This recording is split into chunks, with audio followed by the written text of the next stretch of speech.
What's going on, guys? Well, it's finally time to do a comparison between the $1 knife and the $2 knife. So, the knife on the top I'm calling the $2 knife, and this is the Ozark Trail knife that's available at Walmart. And it should be noted that I bought this for $2, and that's what they're currently charging. It's $1.97 to be exact. But many people out there, remember, these used to be $1, and there's a lot of Walmarts that people are telling me still sell them for $1. So you may find this for $1. I didn't. Okay, so I'm calling it the $2 knife. This one I found at a dollar store, which was literally $1. Now, a lot of people said, you got to be fair, Jeff. This is literally twice the price of this. So make sure when you're doing your review, you keep that in mind. And so right off the bat, we're going to talk about this. First of all, both these knives suck. They suck horribly. I really don't recommend either one of them. Unless you want to have a good laugh or, have a comparison and make yourself feel better about whatever knife you do have in your pocket. But I wouldn't waste even $1 or $2 on these. That being said, this knife literally is, I think, twice as good as this knife. And there's a couple reasons as to why. Number one, this blade was actually usable. I wouldn't say it was sharp, but it was usable out of the box, okay? Also, this knife has an adjustable pivot screw. It's a Torx head. All right, so if you do create a lot of play, which this one had out of the box, side to side, and a little bit up and down. Not as much up and down as that one, but you can adjust that, which is nice. Okay, you can take the little side to side play out. And this also has a metal pocket clip, which is very nice. And if you notice, this one has tip down right side carry.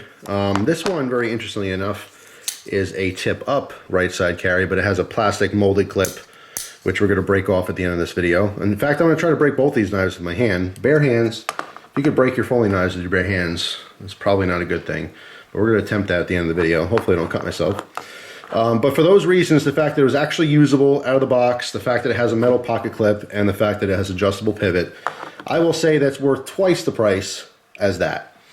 But everyone has to understand, I mean, most of you guys already understand this, but if you're new to knives, something you have to understand is mathematically, if you're paying, let's say, $10 for a knife, okay? You think like, oh, it's okay, it's whatever. If you buy a $20 knife, it doesn't necessarily mean that $20 knife is going to be twice as good as the $10 knife. And you can use that logic for any mathematical, comparison. The $100 knife isn't necessarily 5 times as good as your $20 knife. You know what I'm saying? Your $500 knife, not necessarily 5 times as good as your $100 knife. As you get higher and higher in price on your knife, there's just certain things you expect as far as quality points. When you're paying more for a knife, you expect a better steel. You want your knife to literally stay sharper longer. It's very important. It's its sole purpose is to cut things, right? So if you pay a lot of money for a knife, you want it to be able to stay sharp longer than the cheap knives. Personal preference, obviously different design. Sometimes you got to pay a premium just because you like a certain type of design, and that's the only way you're going to get it is if you buy, that knife. The materials, the tolerances, different features, different locking mechanisms, stuff like that. So that's what you're paying when you're paying upwards of $50 or $75 or $100 or even more. You're buying certain names, you're buying certain mechanisms, you're obviously paying for premium quality in the steel and the handle, quality and all that kind of stuff. And like I said, locking mechanisms and everything else. But it's not always as simple as, breaking it down mathematically. The $50 knife, not necessarily twice as good as that $25 knife. In fact, there's a lot of cases where the $25 knife is better than the $100 knife. And you go, you scratch your head, how can that be? Well, it just is. Not a lot of people are buying that $100 knife.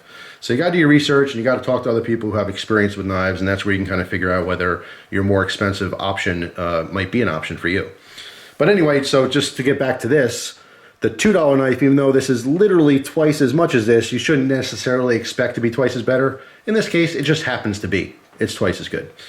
But they both suck completely. So don't get any high hopes that you're going to run off the dollar store or Walmart and pick up either one of these things and be happy with them. You'll get a good laugh out of it, at best.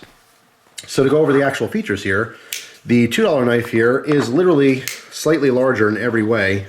A little bit longer blade. If I put the grinds up next to each other, you can see that it's probably 1/4 inch longer.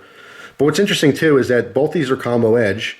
The dollar knife, you could see, has a much longer run of serrations. There's only like maybe a 10 or 15% straight edge on the very tip, whereas this one has a lot longer straight edge.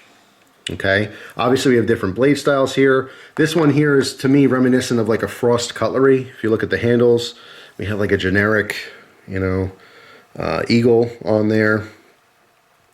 All right, I actually like the feel of the pattern on this one more than the $2 one. This one's like super smooth, almost non-existent. Both of these plastic quality is just horrible, you know. At the end of the video, I'm going to try to break these with my bare hands. And the reason I'm going to do that is because this is such cheap plastic. And you might look at other knives, and people who don't know much about knives, you could take two Spyderco Delicas, one in FRN and one in stainless steel, and you say, which one's stronger? People go, or not even that. You can simply say, which is a better knife? And I'll guarantee, if you're not talking to knife people and they don't know what they're talking about, 9 out of 10 people are going to say that stainless steel one's better because it's metal, and metal's better than plastic. Not necessarily. There's pros and cons. Metal knives are cold in the winter. Some people may not think of that. But like plastics like FRN, you know, fiberglass reinforced plastic, these are very strong plastics, okay? It's not the same as this junk plastic that will break. So just something that's very important to consider. Not all plastic is created equal. This plastic sucks, okay? And we're going to demonstrate that later. They're both lockbacks, all right? As I mentioned before, as far as lockup, actually, I don't know if I mentioned it before. The $2 knife, a little bit of side to side, and a tiny bit of up and down. The dollar knife, more side to side, and more up and down. Okay, this one is pinned or riveted, so I cannot adjust that. Just sucks. As far as ergonomics, very comfortable, very slight ramp. It's straight there, but you know the thumb lands on that okay. As far as the handle, just again kind of generic, not super comfortable, but not uncomfortable. This one, you definitely feel it's bigger. It flares out towards the bottom here. There's a couple finger grooves which my fingers do land in, so it tends to feel a little bit more comfortable. But the spine, kind of sharp on the edges, a little bit uncomfortable to rest my finger on. Same with this knife. The lock bar is actually way stiffer on this one, so it hurts to push this because it's a thin, sharp, unfinished piece of metal here. All right, whereas this one, not quite as strong, so it's easier to unlock. All right, if that makes sense. I like the big thumb stud on here, okay? It's only on the one side, so it's not ambidextrous, but such a minor detail. Very easy to open though, you can't miss that. It's a very large stud. It's not removable, unfortunately. You think maybe, I can at least put that in another knife when the breaks. You can't, just kind of pressure fit in there. This one has opening discs, I guess you can call them. They're just really flat, oversized, and same plastic as the handle here. It is ambidextrous. Okay, so you can open it left-handed as well, but they're not super super grippy or aggressive at all. There's a pattern on there, but it feels very smooth. And sometimes when I went to grab it to open it, it literally slipped off. Okay, so not nearly as good as that thumb stud. Again, that's why this I feel is still twice as better for twice the cost. They both have lanyard holes on them. Not that I feel like anyone.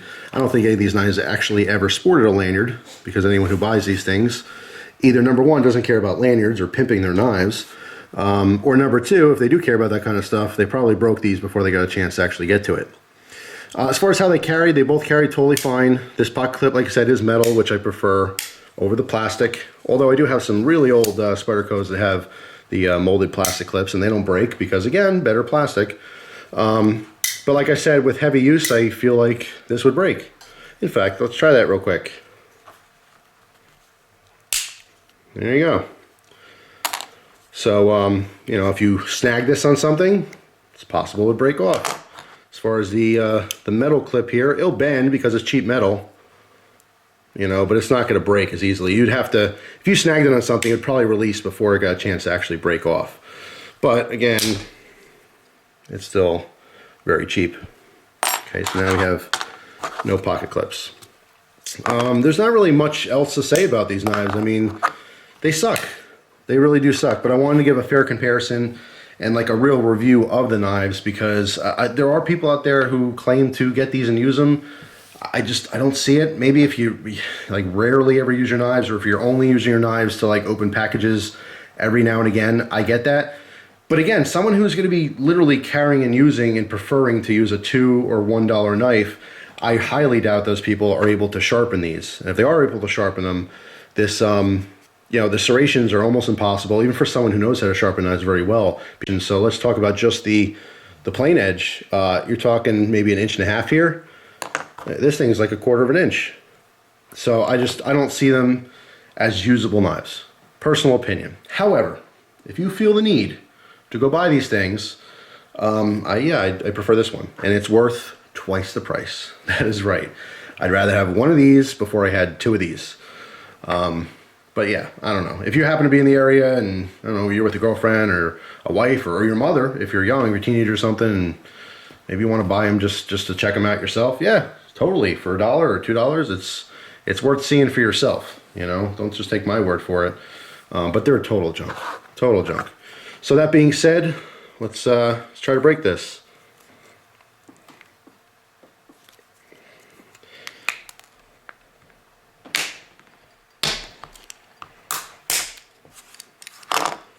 You can't do that with your Delica.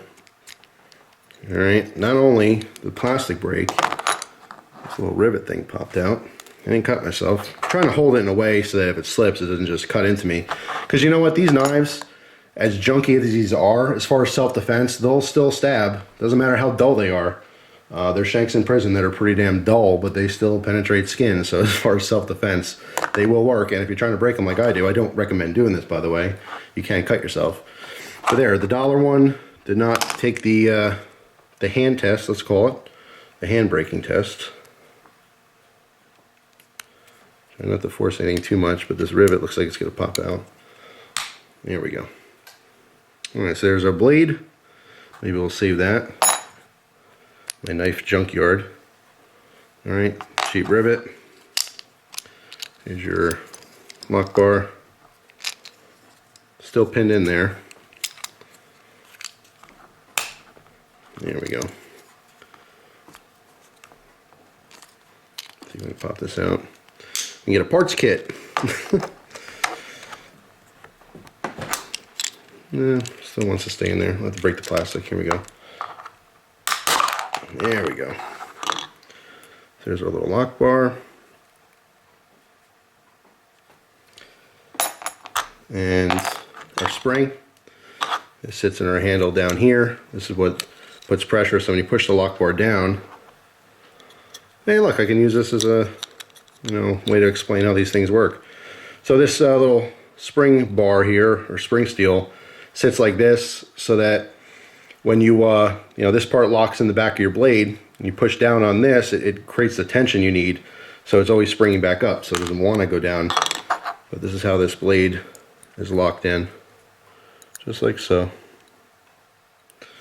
So anyway, alright, so that's one down. I feel like this one's going to be tougher to break. But I don't know, that pocket clip is not very hard at all. Alright, let's try the other way.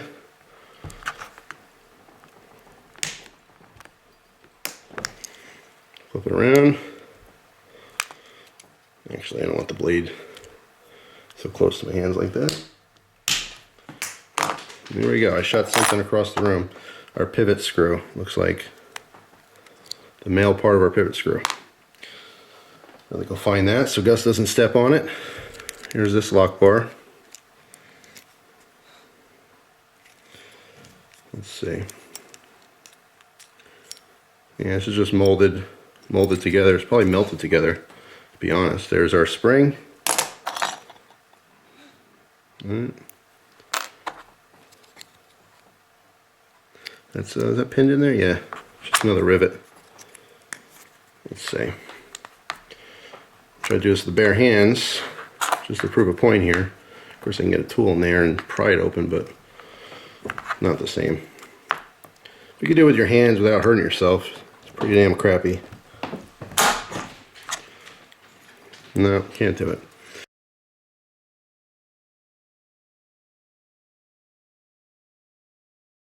But you guys get the idea. It's in there, same deal. This lines up with the back of your blade. All right, that's what locks it. And when you push down on the lock back part, it lifts this, lifts it up. Use the loose pieces. Try this again. All right, so your knife's together. This is locked open. When you push down here, and you push down in your lock bar, this pivots on this pin, and it literally lifts it up out of the way, so this can rotate back and forth. So there you go. There's our dollar knife, our $2 knife. So there you go, guys. There's the pile of parts. If it means anything to you, the Ozark trail knife, that $2 knife, it took twice as much effort to break that with my bare hands than the dollar store knife, so totally worth twice the price. And I didn't cut myself, which is nice. So anyway, there you go. You guys know the deal with these. Hopefully the video was entertaining. Anyway, thanks for watching. Hope you have a great day, and we'll see you soon. Take care.